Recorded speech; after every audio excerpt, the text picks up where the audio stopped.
Hello everyone, this is Jayesh Umre and we are going to start lecture 42 in Java programming. Previous lecture में हम discuss कर रहे थे inheritance के बारे में. इस लेक्चर में हम डिस्कस करेंगे टाइप्स ऑफ इनहेरिटेंस के बारे में. हम ये देखेंगे कि इनहेरिटेंस को डिफरेंट टाइप से किस तरह से यूज़ किया जाता है. तो बेसिक प्रोग्राम हम यहाँ पे क्रिएट करते हैं. फॉर एग्जांपल मान लीजिए कि एक क्लास है हमारे पास दादा के नाम की. देन वन मोर क्लास है पापा के नाम की. देन वन मोर क्लास है चाइल्ड के नाम की. सो हमारे पास टोटल 3 क्लासेस हैं. अब जो पापा नाम की क्लास है, इस क्लास ने इनहेरिट किया है दादा नाम की क्लास को. एक्सटेंड कीवर्ड किस काम में आता हम देख चुके प्रीवियस लेक्चर में. एक्सटेंड कीवर्ड का मीनिंग है इनहेरिटेंस. मीन्स पापा नाम की क्लास ने इनहेरिट किया है दादा नाम की क्लास को. अब यदि मान लीजिए कि पापा नाम की क्लास के पास एक मेंबर है, वेरिएबल है डी नाम का, और डी के अंदर रखा हुआ है 10.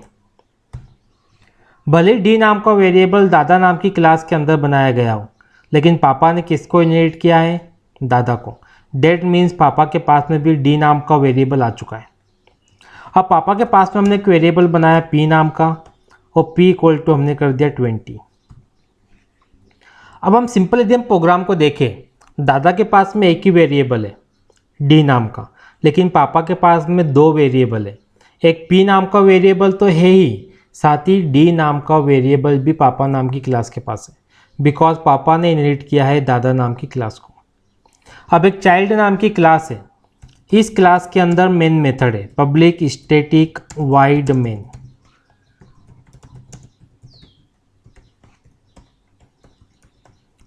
पूरा प्रोग्राम हमारे सामने क्लियर है, लेकिन चाइल्ड नाम की क्लास ने किसी भी क्लास को इनहेरिट नहीं किया है. अब चाइल्ड नाम की क्लास क्या करेगी? एक ऑब्जेक्ट बनाएगी पापा नाम की क्लास के लिए. पापा नाम की क्लास के लिए P1 नाम का ऑब्जेक्ट बनाया. अब P1 नाम के ऑब्जेक्ट की मदद से चाइल्ड नाम की क्लास क्या करेगी? P1.d प्लस P1.p दोनों वेरिएबल्स का सम कर दिया हमने चाइल्ड नाम की क्लास में. ठीक. P1.d डी नाम के वेरिएबल को एक्सेस किया, P1.p पी नाम के वेरिएबल को एक्सेस किया. अभी हम इस प्रोग्राम को सेव करके देखते हैं. ओके, ये प्रोग्राम जो है, ओके, मेन मेथड कहाँ पे है? चाइल्ड क्लास के अंदर. डेट मीन्स इस प्रोग्राम को चाइल्ड क्लास के नाम से सेव करना पड़ेगा. तो हम सेव करते हैं, डी ड्राइव में जाएंगे जैसा हम हर बार जाते हैं. जहाँ मैंने सेव कर दिया child.java के नाम से. अब सेव करने के बाद कमांड प्रॉम्प्ट को ओपन करते हैं, डी ड्राइव में जाते हैं, जावा सी child.java. कंपाइल होगी क्लास, कोई एरर नहीं है. रन करते हैं जावा चाइल्ड. यदि हम लोग देखें आउटपुट में कितना आ रहा है? 30. मीन्स इस इनहेरिटेंस को यदि हम name they, this is noun a single inheritance. Single क्यों? एक क्लास ने दूसरी क्लास को इनहेरिट किया. एक सिंगल इनहेरिटेंस हमको यहाँ पर शो हो रहा है.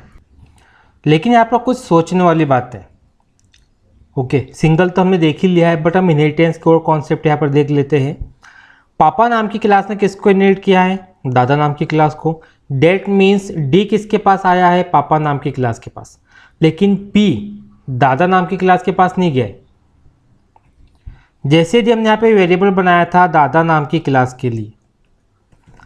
ओके, अब मैं यहाँ पे एक ऑब्जेक्ट बनाता हूँ दादा नाम की क्लास के लिए. ओके, पापा नाम की क्लास के लिए हमने ऑब्जेक्ट बनाया था.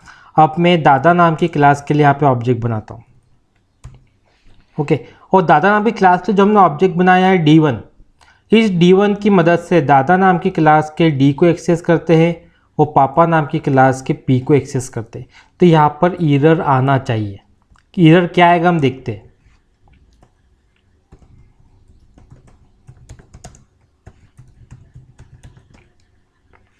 यदि हम देखें can not find symbol variable P को फाइंड आउट क्यों नहीं कर रहे D1.p के अंदर?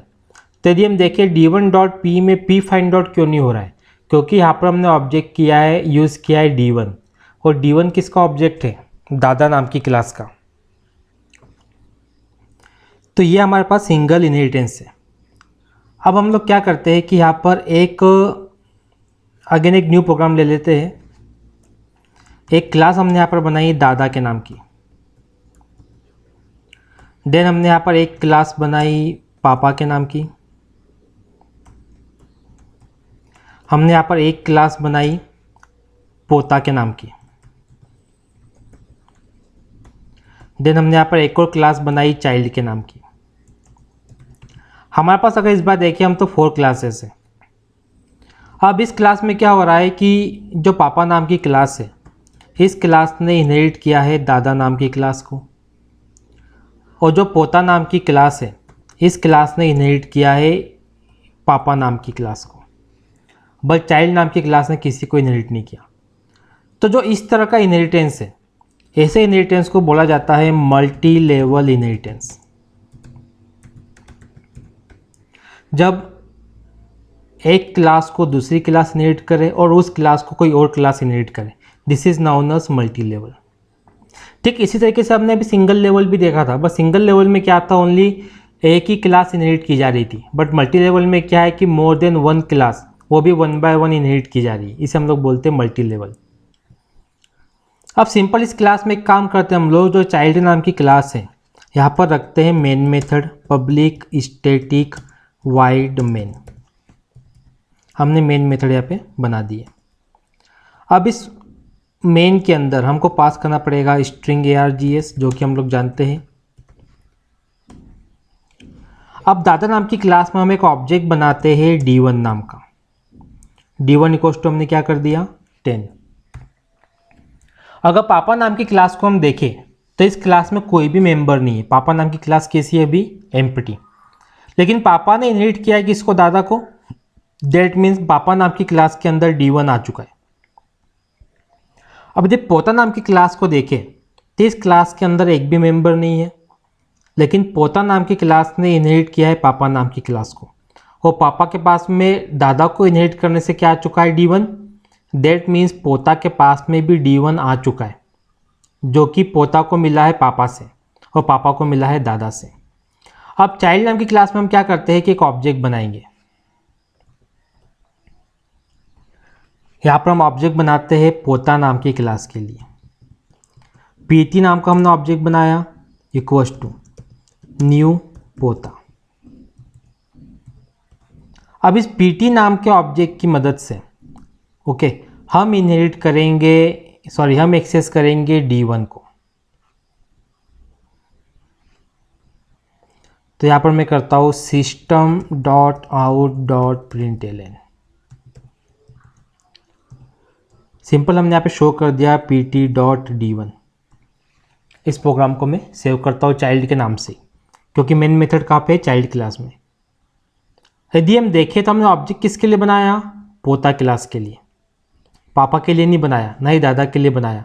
लेकिन पोता क्लास फिर भी D1 को एक्सेस कर लेगी, क्योंकि मल्टी लेवल इनहेरिटेंस में पोता को पापा से D1 मिला है और पापा को दादा से D1 मिला था। इसे बोलते हैं multi level inheritance.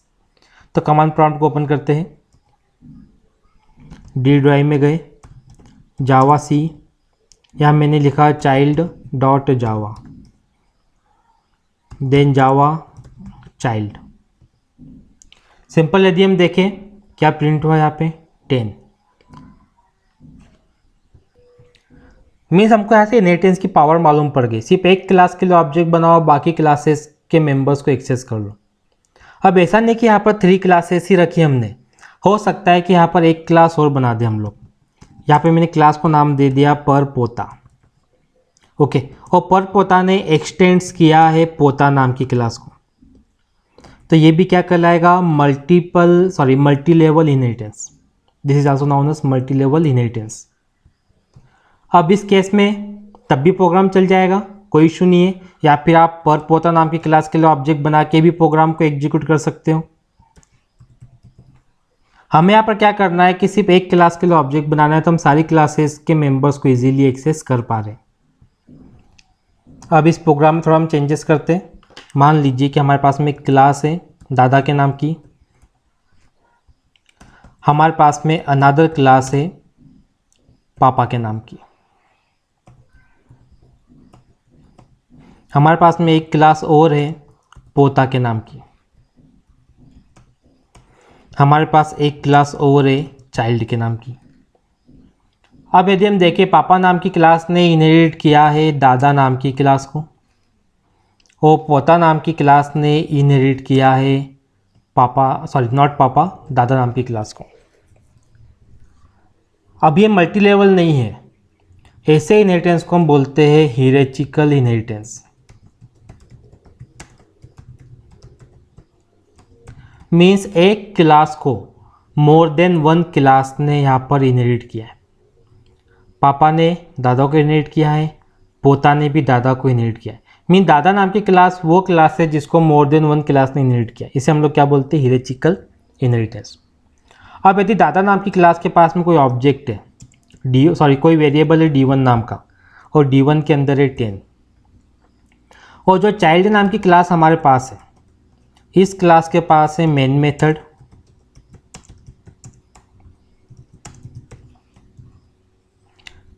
String args। Okay, अब यदि मान लीजिए कि पोता नाम की क्लास के लिए ऑब्जेक्ट बनाया गया pt, तो पोता नाम की क्लास की मदद से किसको एक्सेस कर सकते हैं? D1 नाम के वेरिएबल को, क्योंकि पोता ने किसको इनहेरिट किया है? दादा को। तो यहाँ पर मैं क्या करता हूँ कि डिस्प्ले कर देता हूँ system.out.println। यहाँ पर हमने शो कर दिया pt.d1। ओके, इस प्रोग्राम को अगर हम चाइल्ड के नाम से सेव करते हैं, क्योंकि मेन मेथड कहाँ पे? चाइल्ड क्लास में। कमांड प्रॉम्प्ट को ओपन करेंगे, जावा सी child.java, देन जावा चाइल्ड। तो यहाँ पर हमें क्या दिखाई दे रहा है? 10। डेट मीन्स पोता के पास क्या था एक्चुअली? दादा का इनहेरिटेंस, तो D1 आ गया था। अब अगर मान लीजिए कि पोता के पास में एक वेरिएबल है PTA नाम का, इंटीजर PTA, और PTA के अंदर है 2,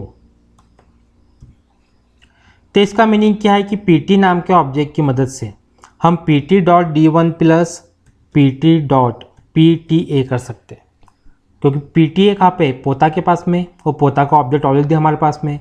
अब मैं इस प्रोग्राम को सेव करता हूँ,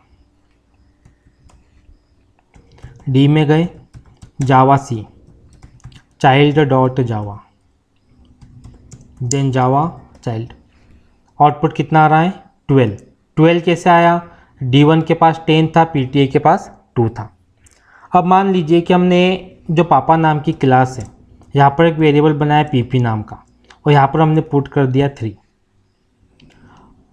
और मेन मेथड के अंदर pt.d1 plus pt.pta plus pt.pp करते हैं, और PP नाम का वेरिएबल कहाँ पे है?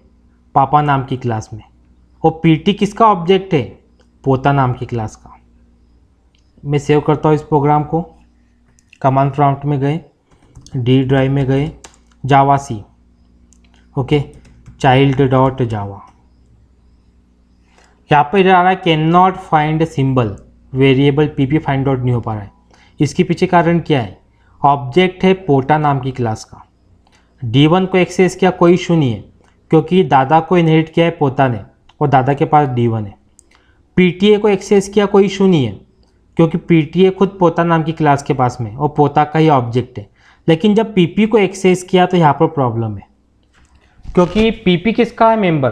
पापा नाम की क्लास का, और पोता नाम की क्लास का कहीं से कहीं तक पापा नाम की क्लास से रिलेशन ही नहीं है। अगर पोता इनहेरिट करता पापा को, तब जाके हम बोल पाते कि ये सही है, लेकिन पोता ने पापा को इनहेरिट किया ही नहीं है। सो ये थे कुछ टाइप्स ऑफ इनहेरिटेंस जावा के अंदर। लेकिन अभी हमको ये भी पता करना है, क्या जावा के अंदर मल्टीपल इनहेरिटेंस होता है? ये हमारा सबसे बड़ा क्वेश्चन है कि जावा में मल्टीपल इनहेरिटेंस होता है कि नहीं होता है। और साथ ही हमको ये भी पता करना है कि जावा के अंदर हाइब्रिड इनहेरिटेंस होता है कि नहीं। ये दोनों चीज़ें क्या होती है हम स्टडी करेंगे नेक्स्ट लेक्चर के अंदर। आई होप आपको आज का लेक्चर क्लियर हुआ होगा। Thank you for watching.